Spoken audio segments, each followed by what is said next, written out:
Nas Montanhas da Loucura. Capítulo 5.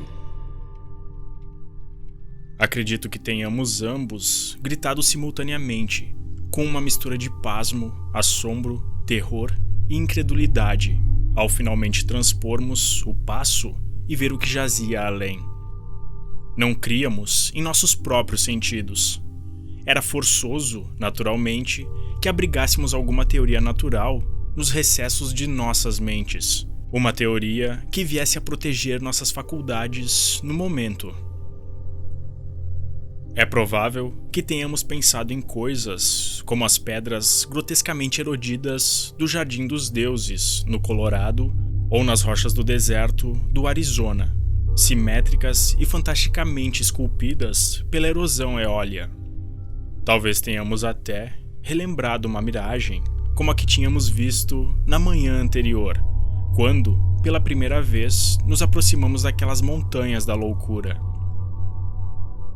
Era preciso termos algumas lembranças normais como essas a que recorrer, enquanto nossos olhos corriam por aquele planalto ilimitado e marcado de tempestades e lobrigavam o labirinto quase interminável de massas pétreas, colossais, regulares e de geométrica euritmia, que arrojavam suas cristas carcomidas e desgastadas por sobre um lençol glacial que não teria mais de 12 ou 15 metros em seus pontos de maior espessura e que, ocasionalmente, era obviamente mais delgado.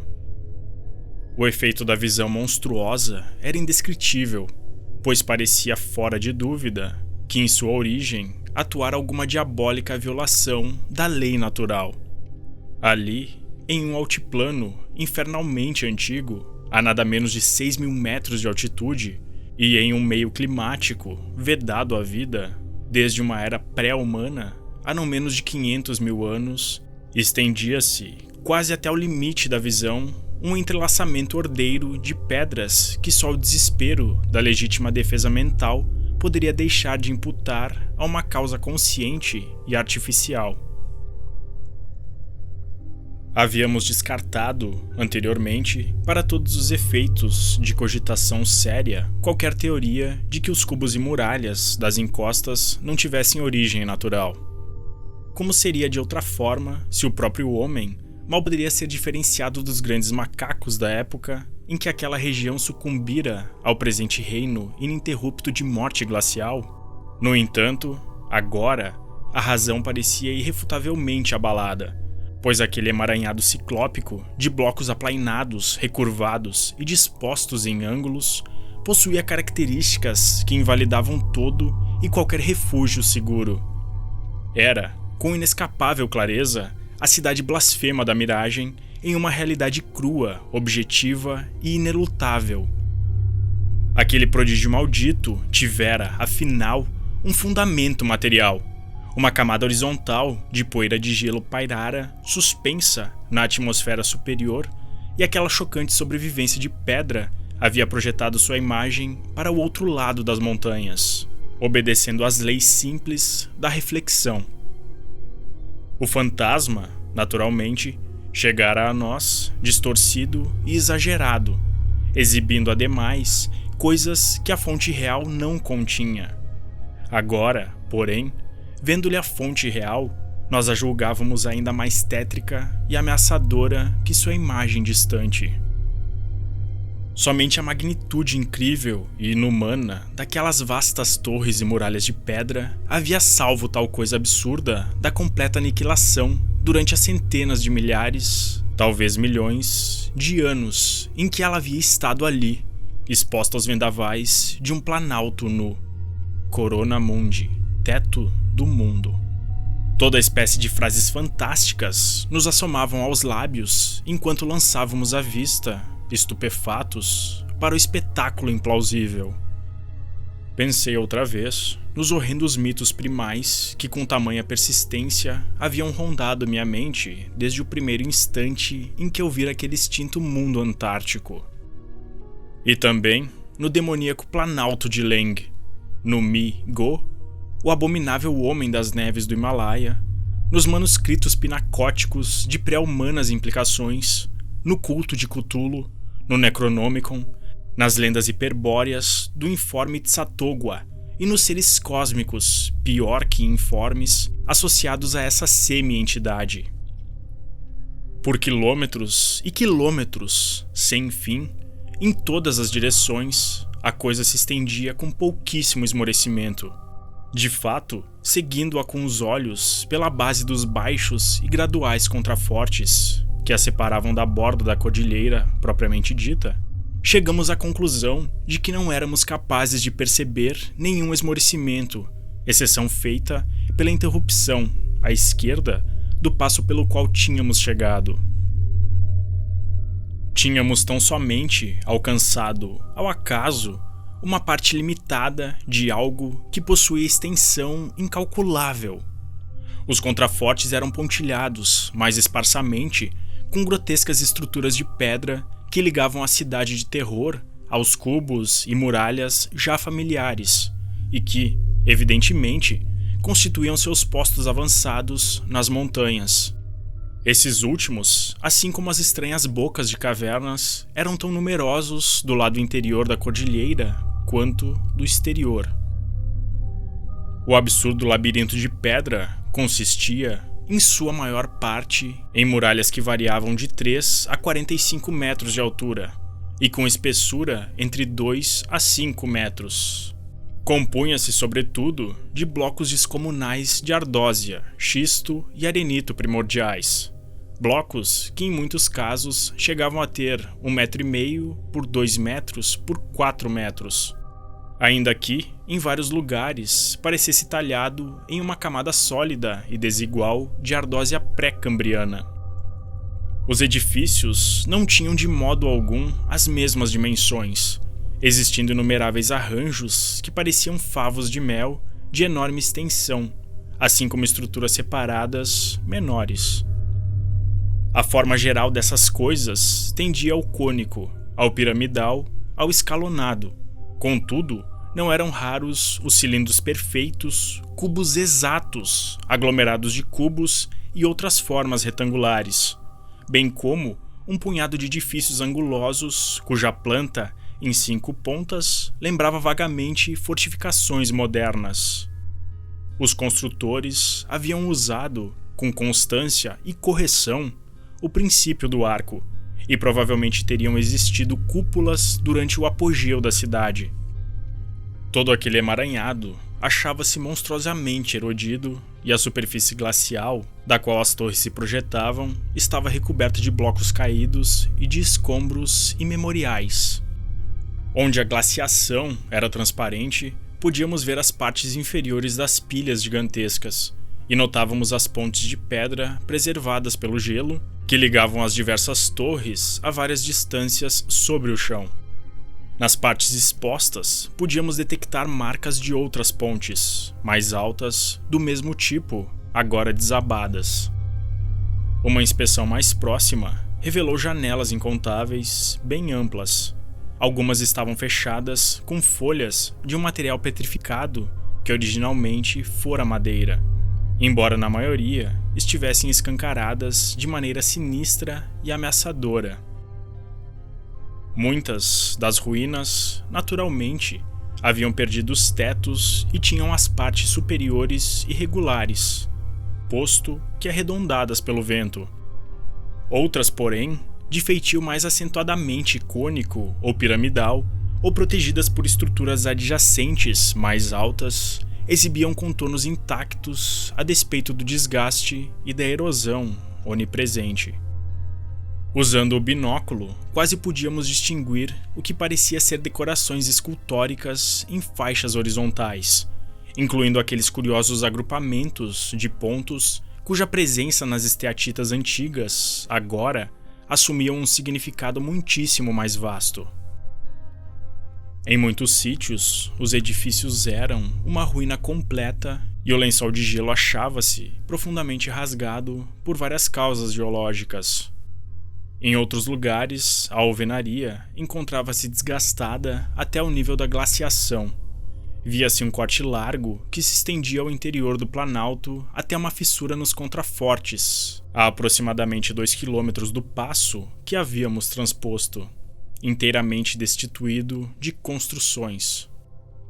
Representava provavelmente, concluímos, o leito de algum caudaloso rio que durante o terciário, milhões de anos antes, corria pela cidade e se arremessava em algum prodigioso abismo subterrâneo da grande cordilheira. Tratava-se, de certo, de uma região de cavernas, golfões e segredos subterrâneos vedados ao conhecimento humano. Fazendo um retrospecto de nossas sensações e recordando nossa estupefação ao contemplarmos aqueles resquícios monstruosos de eras imemoriais que julgávamos pré-humanas, só me cabe admirar que tenhamos preservado qualquer coisa semelhante a equilíbrio. Sabíamos, naturalmente, que alguma coisa, a cronologia, a teoria científica ou nossa própria consciência, achava-se dolorosamente errada. No entanto, conservávamos estabilidade suficiente para controlar o avião, observar várias coisas minudentemente e tirar uma cuidadosa série de fotografias que talvez ainda venham a servir bem tanto a nós quanto ao mundo.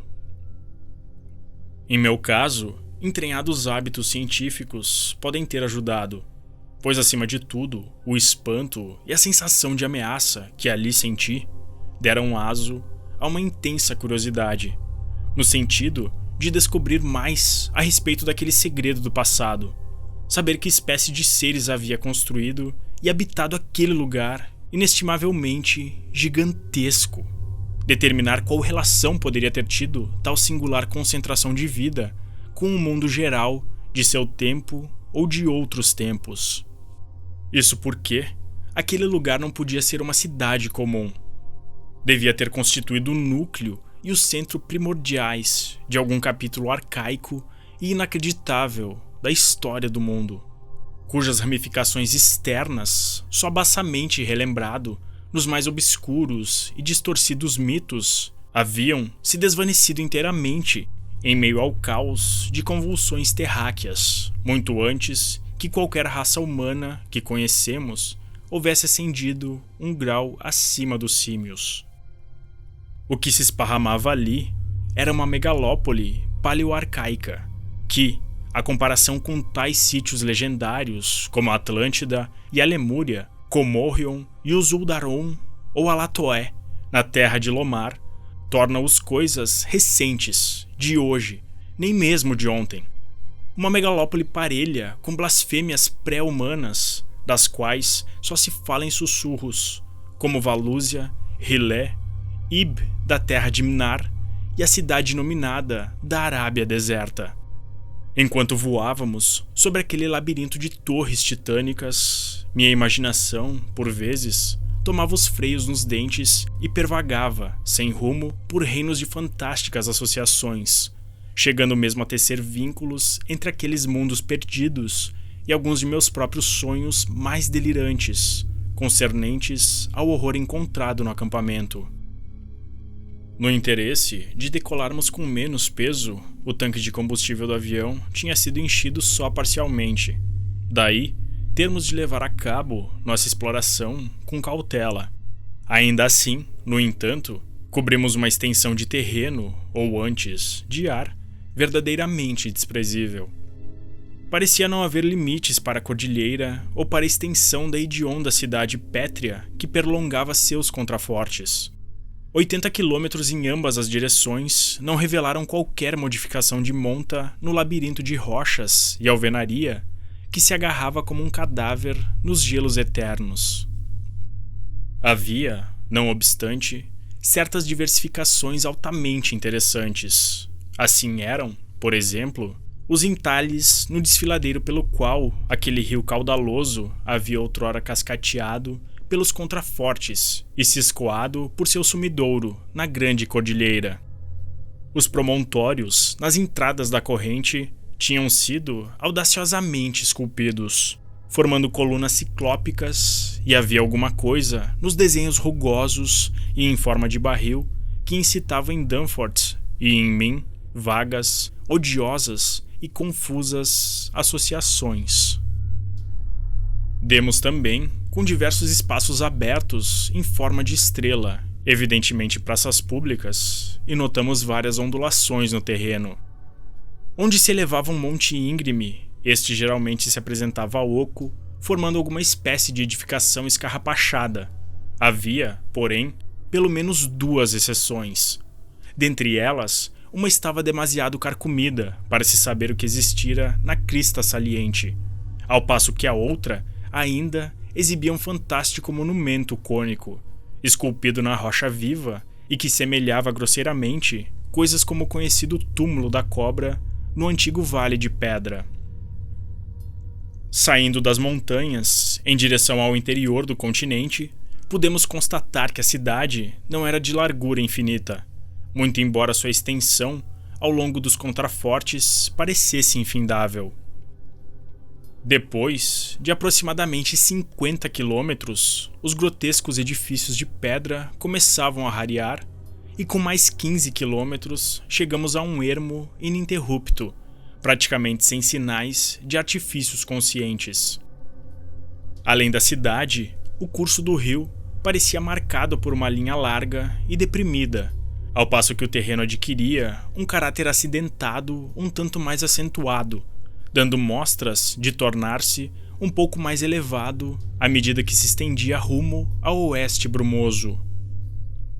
Até então, não havíamos feito nenhum pouso. No entanto, abandonar o Planalto sem sequer uma tentativa de examinar, de perto, algumas daquelas estruturas monstruosas teria sido inconcebível. Por conseguinte, decidimos encontrar uma área plana nos contrafortes, próxima à nossa garganta navegável, para ali aterrissarmos e nos prepararmos para uma breve exploração a pé. Embora essas suaves encostas estivessem em parte cobertas por escombros, voando a baixa altitude, logo descobrimos vários pontos onde seria possível pousar. Escolhendo o mais próximo ao desfiladeiro, uma vez que depois teríamos de alçar voo para transpor a cordilheira e voltar ao acampamento por volta das 12h30, logramos aterrissar em uma área plana e de neve endurecida, totalmente destituída de obstáculos e bem adaptada a uma posterior decolagem. Não nos pareceu necessário proteger o avião com uma barragem de neve por tempo tão curto, visto que não havia ventos fortes. Assim, verificamos apenas se os patins de pouso estavam escorados com segurança e se as partes vitais do motor achavam-se protegidas contra o frio. Para nossa jornada a pé, deixamos no avião os agasalhos de pele mais pesados e o pouco que levamos conosco consistia em uma bússola de bolso, a câmera manual, provisões leves, uma boa quantidade de blocos de anotações e de papel, martelo e cinzel geológico, bolsas de coleta de amostras, um rolo de corda de alpinismo e possantes lanternas elétricas com pilhas extra.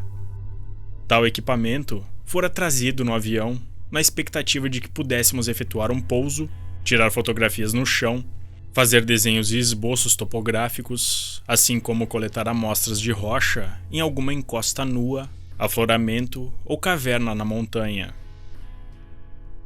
Por sorte, tínhamos um suprimento extra de papel que podíamos rasgar, colocar em uma bolsa sobressalente e utilizar para assinalar nosso percurso em qualquer labirinto no qual pudéssemos entrar. Esse suprimento de papel tinha sido trazido para o caso de localizarmos algum sistema de cavernas em que o ar estivesse suficientemente calmo para permitir esse método rápido e fácil de marcar o caminho, ao invés do método usual de gravar marcas em rochas.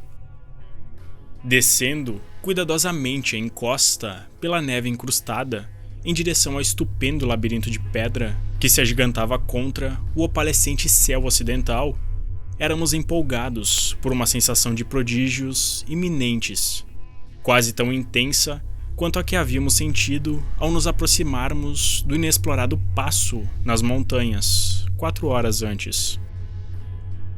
Na verdade, por força de ver aquelas edificações, já estávamos familiarizados com o incrível segredo oculto pelos picos. No entanto, a perspectiva de verdadeiramente penetrar naquela cidade, edificada por seres conscientes, havia talvez milhões de anos, antes que qualquer raça conhecida de homens pudesse ter existido, era aterradora por suas implicações de anormalidade cósmica. Embora a rarefação do ar naquela altitude assombrosa tornasse a movimentação mais difícil que de costume, tanto Danforth quanto eu sentíamos-nos muito bem, à altura de quase qualquer tarefa com que nos deparássemos. Foram necessários apenas alguns passos para nos levar a uma ruína informe, arrastada ao nível da neve, ao passo que cerca de 50 ou 70 metros adiante havia uma muralha imensa, sem teto, ainda intacta em seu delineamento gigantesco de 5 pontas, e que se erguia a uma altura irregular de pouco mais de 3 metros, em média. Caminhamos em sua direção, e quando por fim pudemos tocar-lhe os desgastados blocos ciclópicos, sentimos havermos estabelecido uma ligação sem precedentes e quase blasfema com eras esquecidas, normalmente vedadas à nossa espécie. Esse baluarte, em forma de estrela e com aproximadamente 90 metros de ponta a ponta, fora construído com blocos de arenito jurássico de dimensões irregulares, com média de 1,80 m por 2,50 m.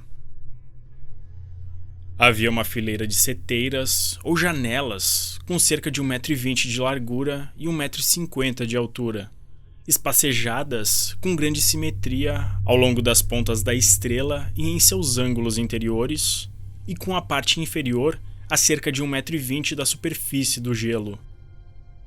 Olhando por essas aberturas, podemos ver que a parede não teria menos de 1,50 m de espessura, que no interior não subsistiam quaisquer divisões e que restavam vestígios de entalhes ou baixos relevos em frisas nas paredes interiores. Fatos que, na realidade, já tínhamos quase percebido anteriormente ao passarmos em baixa altitude por aquela bastida e em outras semelhantes.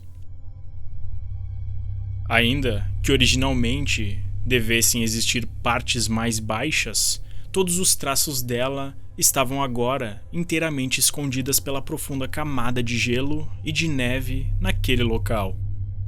Entramos agachados por uma das janelas e, em vão, tentamos decifrar os desenhos murais quase apagados. Porém, não tentamos perturbar o piso de gelo. Nossos voos de reconhecimento haviam mostrado que muitos edifícios, na cidade propriamente dita, estavam menos entulhados de gelo e talvez pudéssemos encontrar interiores inteiramente limpos, pelos quais poderíamos chegar aos verdadeiros pavimentos térreos, se entrássemos em edificações que ainda conservassem teto. Antes de deixarmos o baluarte, fotografamo-lo cuidadosamente e estudamos sua obra de alvenaria não revestida com total desnorteamento. Manifestamos desejo de que Pabor estivesse conosco, pois seus conhecimentos de engenharia poderiam ter nos ajudado a imaginar como aqueles blocos titânicos tinham sido manejados na época inacreditavelmente remota em que a cidade e suas cercanias haviam sido edificadas. A caminhada de quase 1 quilômetro, encosta abaixo, até a cidade propriamente dita, com o vento uivando selvaticamente nos picos às nossas costas, foi algo cujos pormenores, mesmo os mais ínfimos, hão de ficar para todo sempre gravados em minha memória. Somente em pesadelos fantásticos poderiam quaisquer seres humanos, salvo Danforth e eu, conceber tais efeitos ópticos. Entre nós e os vapores em revolução a oeste, jazia aquele entrelaçamento monstruoso de escuras torres de pedra, cujas formas outré e incríveis voltavam a nos aturdir a cada novo ângulo de visão. Era uma miragem em pedra sólida, e não fossem as fotografias, ainda hoje, eu duvidaria que tal coisa pudesse existir. O tipo geral de alvenaria era idêntico ao do baluarte que tínhamos examinado pouco antes, mas as configurações urbanas superavam qualquer descrição. Mesmo as fotografias ilustram apenas uma ou duas fases de sua variedade infinda, sua solidez sobrenatural, seu exotismo radialmente alienígena. Havia formas geométricas para as quais um Euclides dificilmente encontraria nome, cones de todos os graus de irregularidade e truncamento, plataformas de toda espécie de desproporção, hastes com estranhos alargamentos bulbosos, colunas quebradas em grupos curiosos, arranjos em 5 pontas ou 5 rugas de louca grotesqueria. Ao nos aproximarmos, conseguimos enxergar, através de certas partes transparentes do lençol de gelo, e detectar algumas das pontes tubulares de pedra que interligavam as estruturas dementes a várias alturas. Quanto a arruamentos, parecia-nos não existirem, e o único espaço aberto situava-se aproximadamente 1,5 km à esquerda, onde o antigo rio, sem dúvida, havia atravessado a cidade em direção às montanhas. Com auxílio dos binóculos, constatamos que as faixas externas e horizontais de esculturas quase obliteradas e os agrupamentos de pontos eram comuníssimos, e quase podíamos visualizar que aspecto outrora teria tido a cidade. Muito embora a maioria dos telhados e as coroas das torres tivessem necessariamente desabado. De geral, a cidade fora um emaranhado complexo de aleias e caminhos tortuosos, sempre como desfiladeiros profundos, sendo alguns pouco mais que túneis, à conta das obras de alvenaria em balanço e das pontes em arco. Agora, esparramada sob nós, ela voltava como uma fantasia de sonho, que tinha como fundo a névoa a oeste, através de cuja extremidade setentrional o baixo e avermelhado sol antártico, do começo da tarde, se esforçava por penetrar. E quando, por um instante, esse sol encontrava uma obstrução mais densa e fazia mergulhar o cenário em uma sombra efêmera, o efeito era de uma ameaça sutil que jamais poderei ter esperança de pintar com palavras.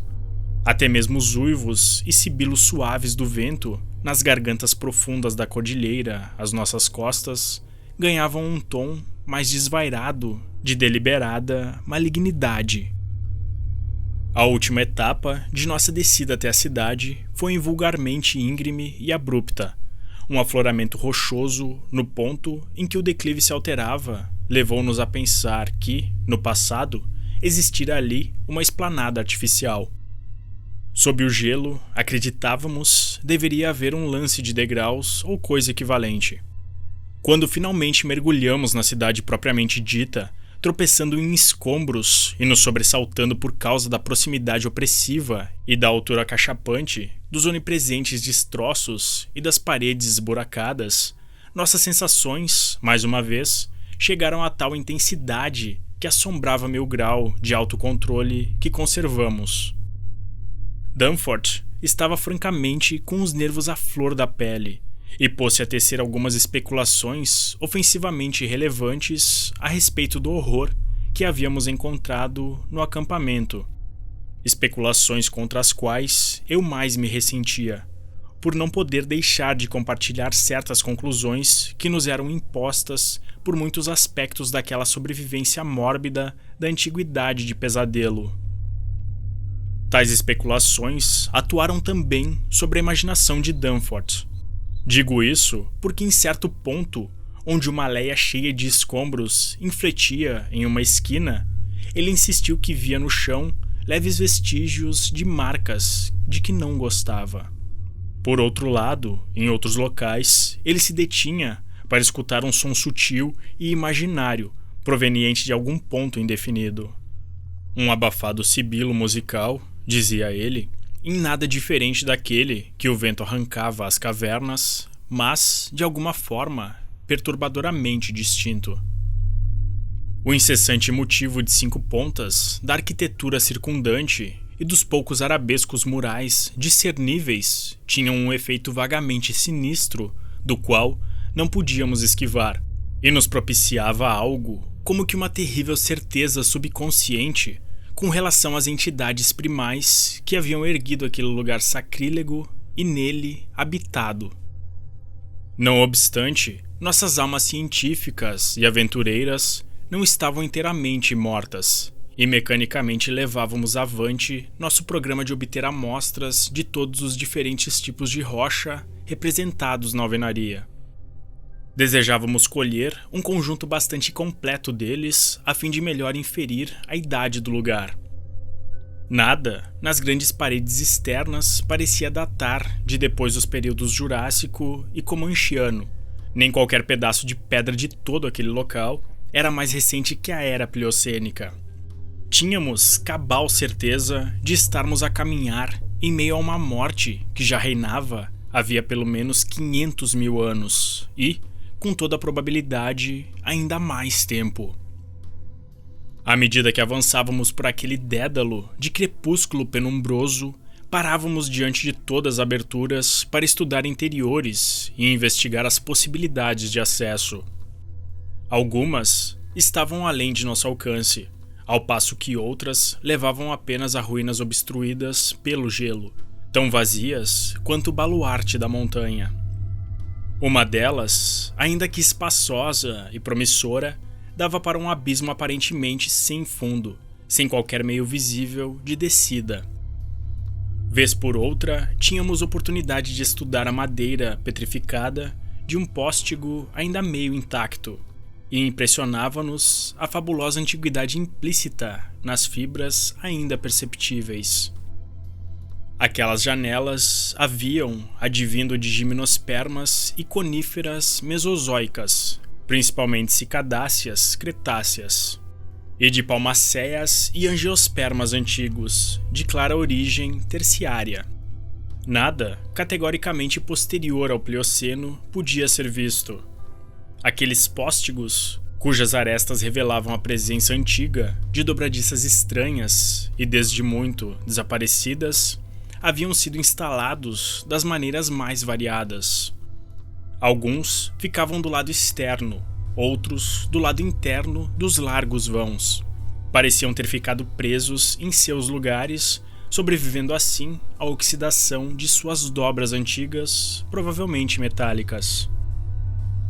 Após algum tempo, chegamos diante de uma fileira de janelas, nas saliências de um colossal cone de 5 cantos com um ápice intacto, que conduziam a um salão vasto e bem conservado com piso de pedra. No entanto, eram altas demais para que descêssemos sem ajuda de corda. Tínhamos, efetivamente, um rolo de corda conosco, mas não queríamos ter o trabalho de realizar aquela descida de 6 metros, a menos que fôssemos obrigados a tal, principalmente naquela atmosfera rarefeita, onde o músculo cardíaco era forçado a grande trabalho. Aquela sala enorme seria, de certo, um salão de reunião, e nossas lanternas revelavam esculturas majestosas dispostas em torno das paredes, em largas faixas horizontais, separadas por frisas igualmente largas de arabescos convencionais. Tomamos nota cuidadosamente daquele lugar, tencionando entrar ali, a menos que encontrássemos um acesso interior mais fácil. Por fim, entretanto, encontramos exatamente a abertura que desejávamos, uma arcada com cerca de 1,80 m de largura e 3 metros de altura, que marcava a antiga extremidade de uma ponte suspensa, que havia passado por cima de uma léia a cerca de 1,5 m sobre o atual nível do gelo. Essas arcadas, naturalmente, ficavam em linhas com pavimentos superiores, e nesse caso ainda subsistia um dos pavimentos. O edifício a que assim se tinha acesso era uma série de plataformas retangulares à nossa esquerda, dando para o oeste.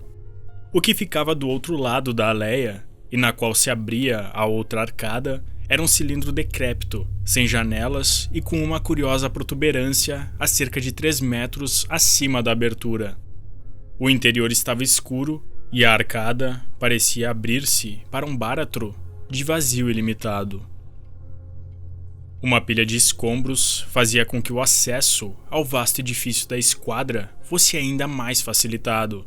Ainda assim, por um momento hesitamos antes de tirarmos proveito da oportunidade por que tanto havíamos ansiado.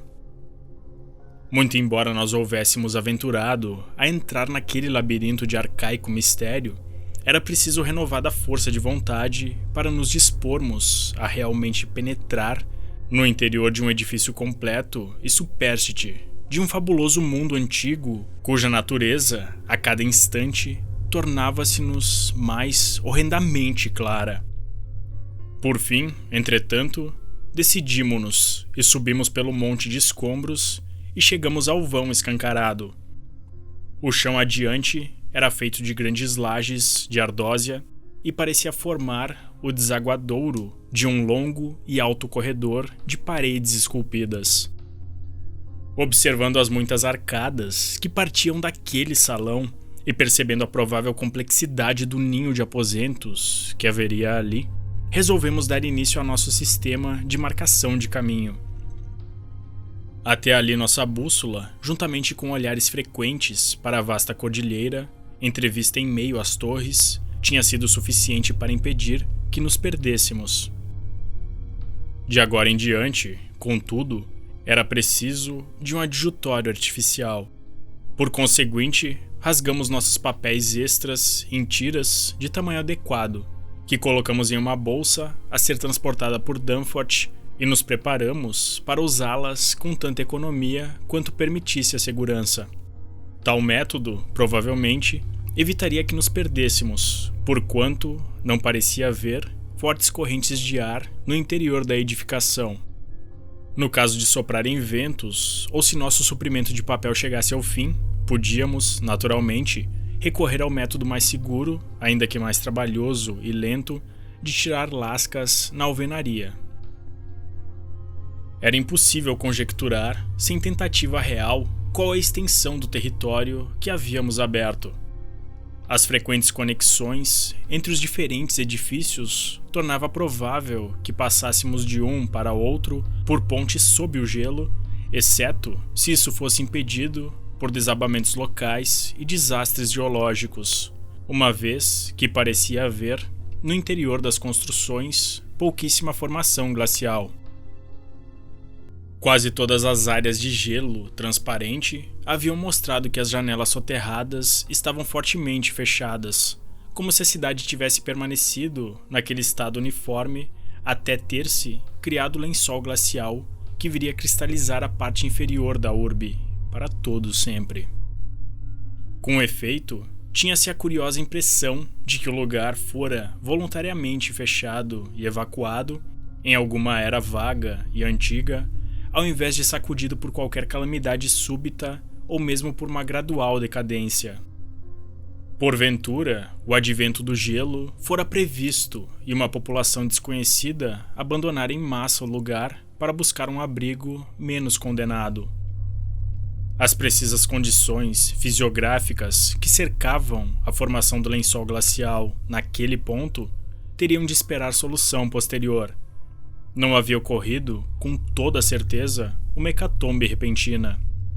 Talvez a pressão de neves acumuladas tivesse sido seu causador, ou, quem sabe, uma cheia do rio ou o estouro de alguma antiga represa glacial na cordilheira houvessem contribuído para criar a situação especial que agora se observava.